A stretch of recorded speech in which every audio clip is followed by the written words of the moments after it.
Right breaking చూస్తున్నాం. గాంధీ భవన్ లో PCC రాజకీయ వ్యవహారాల కమిటీ సమావేశం కొనసాగుతోంది. టిపిసిసి చీఫ్ మహేష్ కుమార్ గౌడ్ అధ్యక్షతన జరుగుతున్న ఈ మీటింగ్ కు ముఖ్య అతిథిగా AICC chief Mallikarjuna Kharge, AICC ప్రధాన కార్యదర్శి కేసీ వేణుగోపాల్, ముఖ్యమంత్రి రేవంత్ రెడ్డి, రాష్ట్ర Congress incharge Meenakshi Natarajan, deputy CM Bhatti Vikramarka, PSC సభ్యులు హాజరయ్యారు. బీసీ కులగణన, ఎస్సీ వర్గీకరణ, ప్రభుత్వం చేపట్టిన అంశాలు, జై బాపు, జై భీమ్, జై సంవిధాన్ కార్యక్రమాలు, జై సంవిధాన్ బచావో వంటి అంశాలపై చర్చించనున్నారు. అలాగే సంస్థాగతంగా పార్టీ నిర్మాణం, జూబ్లీహిల్స్ ఉప ఎన్నిక, స్థానిక సంస్థల ఎన్నికలు వంటి కీలక అంశాలపై డిస్కషన్ చేయనున్నారు. ఇదే అంశానికి సంబంధించి మరింత సమాచారాన్ని న్యూస్ రూమ్ నుంచి మా political bureau chief Ram live లో అందించడానికి సిద్ధంగా ఉన్నారు.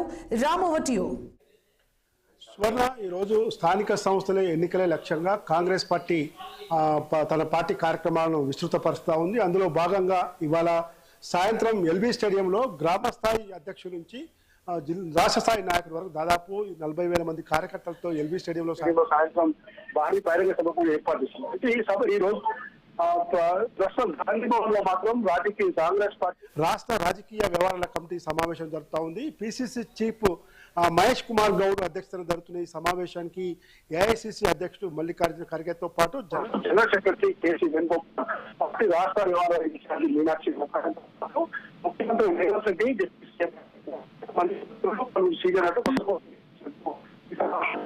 సమావేశం ఇటీవల భాషమైన వారికి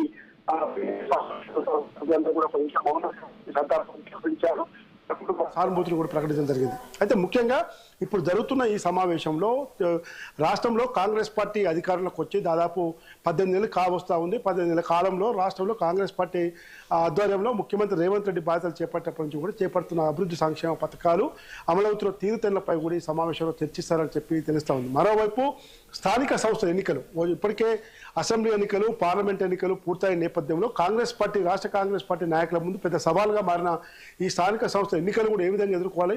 అయితే ముఖ్యంగా ఎన్నికల మేనిఫెస్టోలో అసెంబ్లీ ఎన్నికల సమయంలో బీసీలకి 42% రిజర్వేషన్ తెచ్చేందుకు చట్టబద్ధత కల్పిస్తామని చెప్పి కాంగ్రెస్ పార్టీ చెప్పింది. ఇప్పుడు 42% రిజర్వేషన్ల సమస్య కేంద్రం కోర్టులో ఉంది కాబట్టి కేంద్రం చట్టబద్ధత తేని పక్షంలో పార్టీ పరంగా 42% ఇస్తామని చెప్పి కాంగ్రెస్ పార్టీ ఒక ముందుకు చెప్తా ఉంది. కానీ ఇతర రాజకీయ పక్షాలు మాత్రం ఎట్టి పరిస్థితుల్లో 42% రిజర్వేషన్ కల్పించిన తర్వాతే స్థానిక సంస్థలకు ఎన్నికలకు వెళ్ళాలని చెప్పి ఇతర రాజకీయ పక్షాలు డిమాండ్ చేస్తుంది. ఈ నేపథ్యంలో ఈ రోజు జరుగుతున్న సమావేశంలో బీసీ కులగణన 42% రిజర్వేషన్ల అంశంతో పాటు మరోవైపు ఎస్సీ వర్గీకరణకు ఇదివరకు ఏబిసిడి వర్గీకరణ అంశాన్ని ఇప్పుడు ఓన్లీ ఏబీసీ వరకే పరిమితం చేసి ఒక చట్టం తెచ్చారు. దానిపైన కూడా ఈరోజు ఈ సమావేశంలో చర్చిస్తారు. ముఖ్యంగా దేశవ్యాప్తంగా జై బాపు, జై సంవిధాన్ ఈ కార్యక్రమాల్లో దేశవ్యాప్తంగా కూడా కాంగ్రెస్ పార్టీ చేపడతా ఉంది. అందులో భాగంగానే ఇవాళ రాష్ట్రానికి కూడా మల్లికార్జున ఖర్గే నిన్న సాయంత్రం 5 గంటలకు హైదరాబాద్ శంషాబాద్ ఎయిర్పోర్ట్కి చేరుకున్నారు. రాత్రి ఆయన తాజ్కిస్లో బస చేయడం జరిగింది.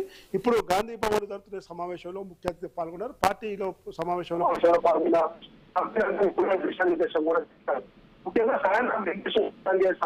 చాలా కీలకంగా ఈ రాష్ట్ర కాంగ్రెస్ పార్టీ కీలకంగా నిర్వహిస్తూ ఉంది. దాదాపు 30,000 నుంచి 40,000 మంది కార్యకర్తలు హాజరయ్యే విధంగా ఎల్బీ స్టేడియంలో అన్ని ఏర్పాట్లు కూడా ఇప్పటికే చేయడం జరిగింది. పిసిసి చీఫ్ మహేష్ కుమార్ గౌడ్తో పాటు హైదరాబాద్ జిల్లాకు చెందిన ముఖ్య నేతలు రాజ్యసభ సభ్యులు అనిల్ కుమార్ యాదవ్, రోహిన్ రెడ్డి, ఇతర ముఖ్య నేతలందరూ కూడా ఈ సభ జయప్రదం కోసం ప్రయత్నం చేస్తారు. రాష్ట్ర వ్యాప్తంగా కూడా గ్రామస్థాయి అధ్యక్షుడు అటెండ్ అయ్యేలా కూడా ఈ సభ ఏర్పాట్లు చేస్తూ ఉన్నారు. అయితే ముఖ్యంగా రాష్ట్రంలో జరుగుతున్న పరిణామాలు, ముఖ్యంగా రాష్ట్ర కాంగ్రెస్ పార్టీ జరుగుతున్న విభేదాలు, ముఖ్యంగా వరంగల్ జిల్లాకు చెందిన కొండ సురేఖల వ్యవహారం ఆ జిల్లాకు చెందిన నేతలతో పాటు ఇతర జిల్లాల్లో కూడా ఈ కాంగ్రెస్ పార్టీలో పెద్ద ఎత్తున ఎలా అధిగమించాలని కూడా సమావేశంలో చర్చిస్తారు.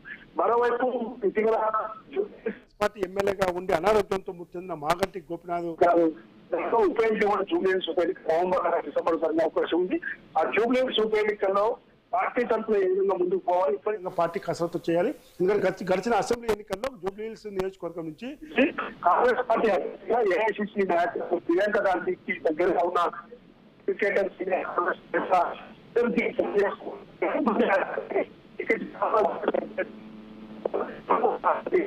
కాబట్టి ఒకవైపు బీసీ కులగణన, ఎస్సీ వర్గీకరణతో పాటు జూబ్లీహిల్స్ ఉప ఎన్నిక అంశము, మరోవైపు స్థానిక సంస్థల ఎన్నికలు. ఈ 4 అంశాలపైన ఈరోజు పిఎస్సి సమావేశంలో చర్చిస్తారు. పిఎస్సి సమావేశం అనంతరం కూడా పిసిసి రాష్ట్ర కార్యవర్గ విస్తృత సమావేశం కూడా ఇందిరాభవన్లో ఉంది. ఆ సమావేశంలో కూడా ఈ సమావేశం తీసుకున్న నిర్ణయాలను కూడా వాళ్ళందరికీ వివరించే ప్రయత్నం చేస్తారు.